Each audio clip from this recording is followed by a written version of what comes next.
In this video, we're going to talk about polynomial functions and their graphs. And in the video, we'll talk about finding the x-intercepts, finding the y-intercepts,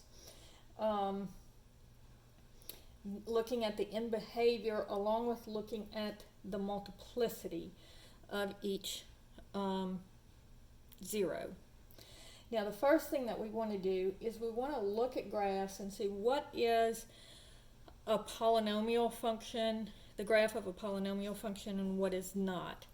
So here first, let me turn my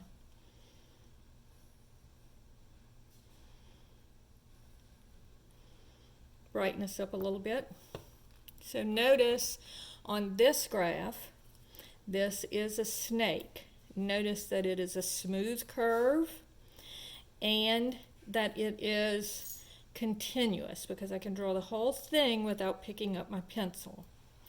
Now, if I look at this graph here, this one is not a polynomial function because notice that it looks like one until you get here, and notice I would have to pick up my pencil from this point to finish drawing the graph. So this one is not a polynomial function. Right? Let me find some others.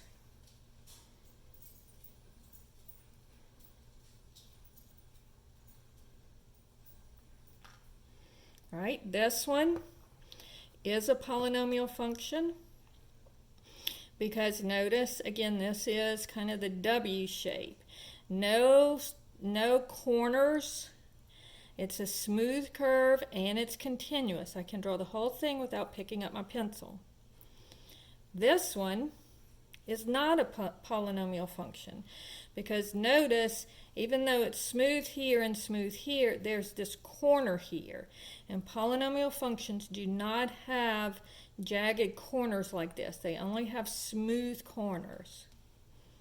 Okay, if I look at this one, again, looks like a polynomial function, but you see there's this jump discontinuity.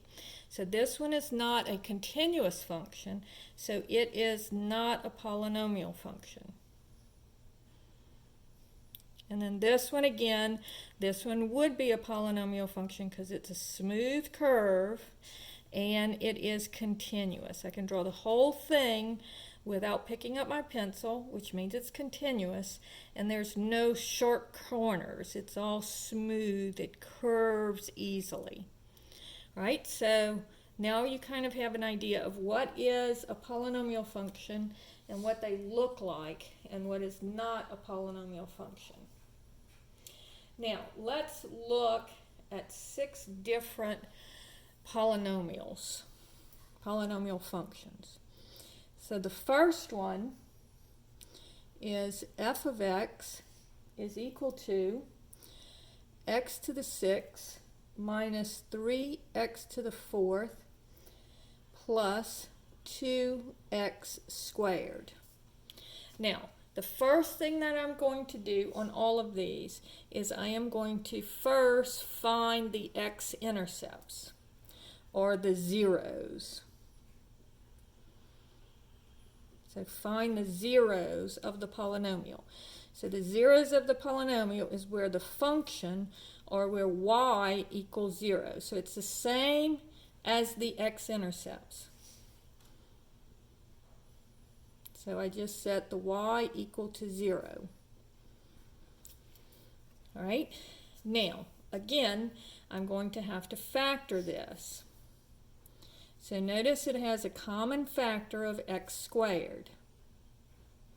So I take out the x squared, and then that will give me x squared into x to the 6th goes x to the 4th times. These two cancel with 2 of those to give me 4 left over. Minus 3, x to the 4th divided by x squared. These two cancel with 2 of those to leave you with 2 x's. Plus 2, and then the x squareds just cancel. All right, so then I'm going to keep factoring. And so this will factor into, so 2 factors into 1 and 2, which gives you 3, but I want negative 3. So change the signs on both of them. So I get x squared minus 1 and x squared minus 2. Because remember, the middle term is what's going to be in this first position in each set of parentheses. So now let's go ahead and set each factor equal to 0. So if three things multiplied together give you 0, each one of them will have to be 0. So either x squared is equal to 0, or x squared minus 1 is equal to 0, or x squared minus 2 is equal to 0. All right? So this would give you, if x squared equals 0, take the square root of both sides. And again, plus or minus, but plus or minus 0, you're still just going to get 0. All right? So this one is going to give you, if I add 1 to both sides, x squared equals 1. So again, taking the square root of both sides, I get x squared equals plus or minus 1. So that gives me x equals 1 and x equals negative 1. And here too, I get x squared minus 2, equals 2 if I add 2 to both sides and take the square root of both sides, don't forget plus or minus. So I get x is equal to plus or minus the square root of 2. And that's about 1.4. So x is equal to the square root of 2, and x is equal to the negative square root of 2. So those are your zeros for that function. Okay, problem number 2 says p of t is equal to t cubed minus 5t squared minus t plus 5. Now notice that this is mostly, the hardest part of this is the factoring part. And if you're having trouble factoring, then all you need to do is you need to go back and look back over the factoring videos and get back into the habit of factoring. So again, I'm looking for my zeros, which is where y is equal to 0. And so I'll have zeros equal to t cubed minus 5t squared minus t plus 5. So here I have 4 terms. And so I'm going to factor by grouping. So I group the first 2, group the second 2. So here I can factor out a t squared. And I'm left with t minus 5. And in here, because this is negative, I want to take out a negative. And they don't have anything in common, so I'll just take out a 1.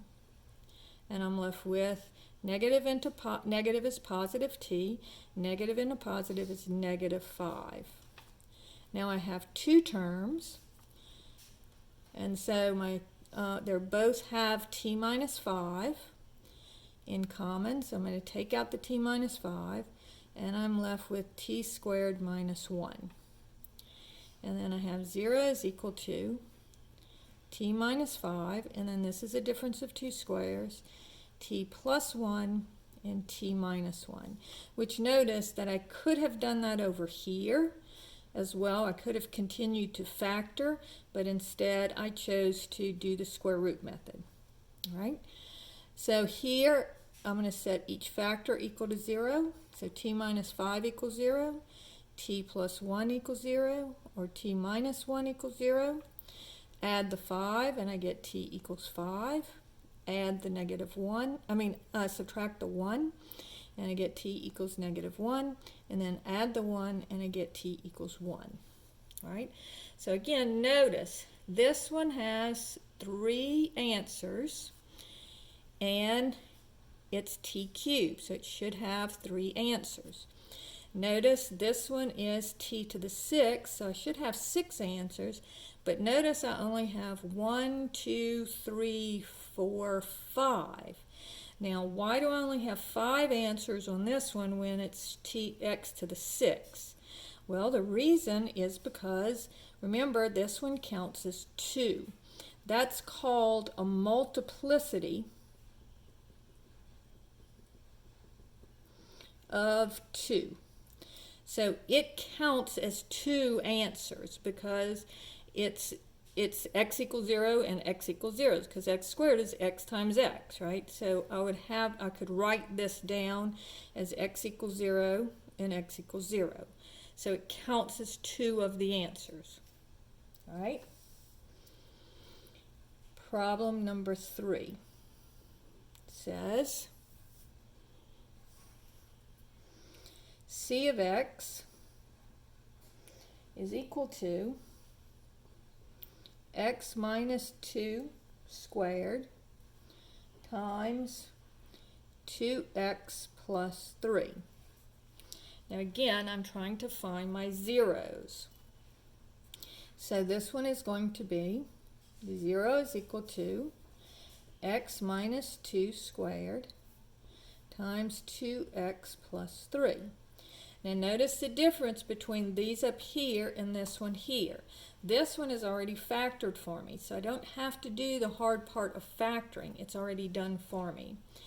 And so this one I will have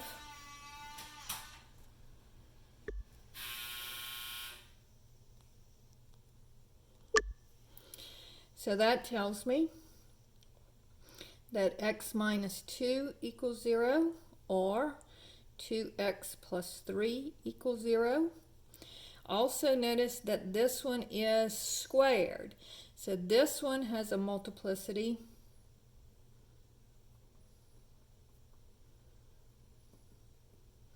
of 2. This one is just to the first power, so its multiplicity is 1. Okay?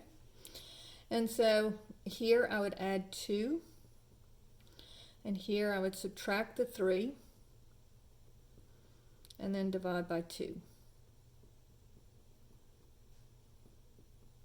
So notice that this would be x squared times 2x would be 2x cubed, but I only get two answers because one of them has a multiplicity of 2.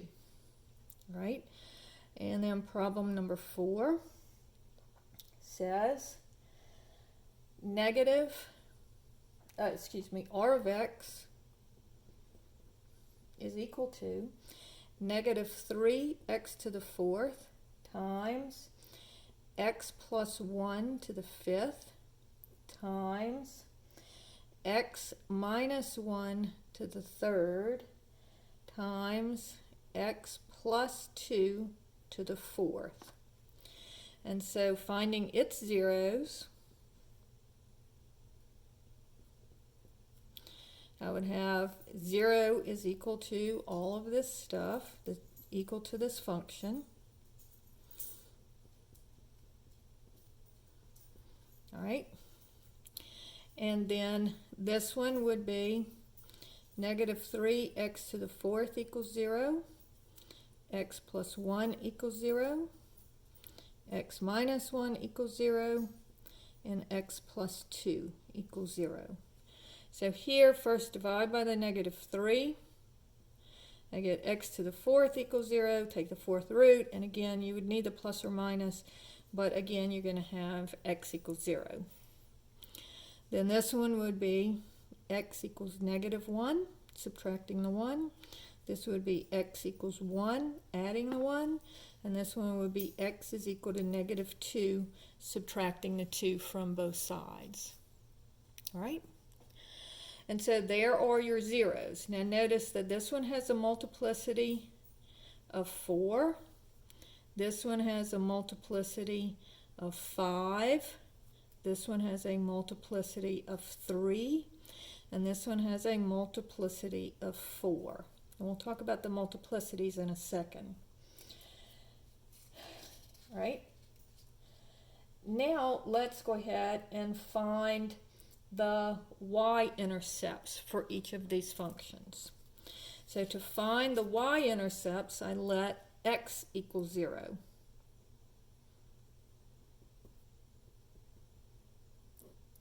So my y-intercept here would be y is equal to, this would be 0, this would be 0, this would be 0. And notice that I have an x-intercept of 0, so I do know that it goes through the origin. All right? Finding, now they may call it the y-intercept, or in this case they might call it the p-intercept. And the p-intercept is just the same thing as the y-intercept, but the function here is called p. And so it stands for probably price or profit or something like that. And so the p-intercept, again, you just let, in this case, t equals 0. And so this would be 0, this would be 0, this would be 0 plus 5. So 0 minus 0 minus 0 plus 5 would be 5.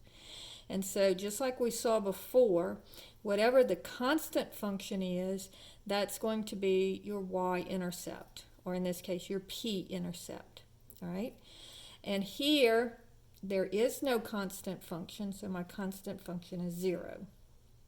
Okay, now these, it's easier to find the x-intercepts, but a little bit more difficult to find the y-intercepts, because here I have to do some arithmetic. All right, so again, to find, in this case, the c-intercept, I'm going to let x equal 0. So I get c is equal to 0 minus 2 would be negative 2 squared. And then 2 times 0 would be 0, plus 3 would be 3. So negative 2 squared is 4, times 3 gives me 12. So my c-intercept here would be 12. And then my r-intercept on this one would be, again, where x is equal to 0. So this would be r is equal to negative 3 times 0 would be 0, and then times 1 to the 5th times negative 1 to the 3rd times 2 to the 4th. Now, I'm multiplying something by 0, so notice my answer is going to be 0. And so that's how you go about finding your y-intercepts, or your p, c, or r-intercepts, if they call them that. All right? Now let's look at our end behavior. All right? So notice that this one is going to be an x to the 6. My degree here of this polynomial is 6. So this is my leading term. And so my degree is 6, so I know it's an even number, so it's going to look like a W or like a parabola. And I know that it's going to be turned upward because the leading coefficient is positive. So this one's going to look something like this. All right? This one is t to the 3rd. And so I know this one's going to look like a snake-looking thing because it's an odd exponent. And I also know that this one is going to be t to the 3rd is going to be an increasing snake because it's just 1. It's a positive leading coefficient. So it will be an increasing snake. All right? Now this one is, if I knock off what's added, okay? So this would be x squared times 2x. So this would be 2x cubed. So again, it's positive, so it will be an increasing snake. All right? Now looking at this one, and I'll do this one up here, this would be negative 3x to the 4th, and then it would be taking off what's added, x to the 5th, times x to the 3rd times x to the 4th. And so that's going to be, let's see, negative 3, and then I have 4 plus 5 is 9, plus 3 is 12, plus 4 is 16, x to the 16th. All right? And so I know that this one is going to be, it's an even number, so it'll be a W, but it's also negative, so it's going to turn it upside down. So this one is going to look like this in some way, and it could be even more wiggly than that. All right, so that is how you look at the end behavior, or what the graph is basically going to look like. And now let's go ahead and do the graphs, because now we have all the information that we need to do the graphs. So in some of the questions on the homework, they're going to ask you to do the whole graph. Sometimes they might ask you just for the x-intercepts or just the y-intercepts, or they might ask you about what happens for the end behavior. They might say what happens on this one as it goes to the left. Well, that goes up. It goes positive, so to positive infinity. And what happens when it goes to the right? Up, so it goes to positive infinity. What happens to this one as you go to the left, or as x approaches negative infinity? It goes down, so it goes negative. And so it goes to negative infinity. And then here, what happens when it goes to the right? It goes up, or when x approaches infinity, it's the f of x, or p of t, is also going to positive infinity. All right. Looking at this one, it looks like this. So this one will be the same as this one here.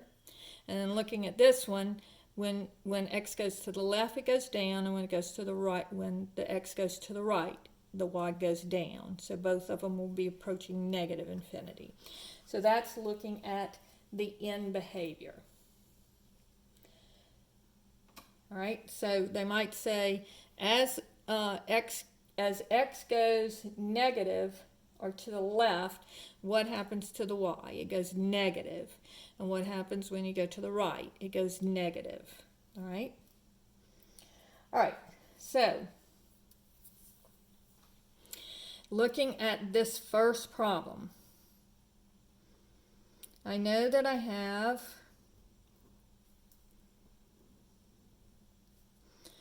x-intercepts at 0, 1, and negative 1.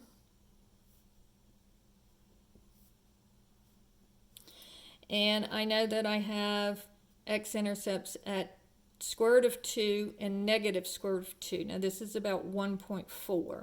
So if this is 2, this would be about here. And just label it as negative square root of 2 and square root of 2. All right. Now, I also know that it looks like a W. Oh, and by the way, the y-intercept is also 0, but I have that listed because it is one of the intercepts. Okay, so I know that it looks like a W. So this one is going to go start up here, and it should end up here. Now, let's look and see what happens if I just make all of them cross. This would go down, then I would go up, then I would go down, then I would go up, then I would go down. So something would be wrong. So that means that something has a multiplicity of 2, all right? And notice it's the x equals 0. This one counts, has a multiplicity of 2, so that means that this one looks like a parabola around here. So it could be an upside down parabola or a right side up parabola, but it will bounce at this point. So here, here, here, and here, they're all just multiplicities of 1, because even though this is x squared, when I take the square root of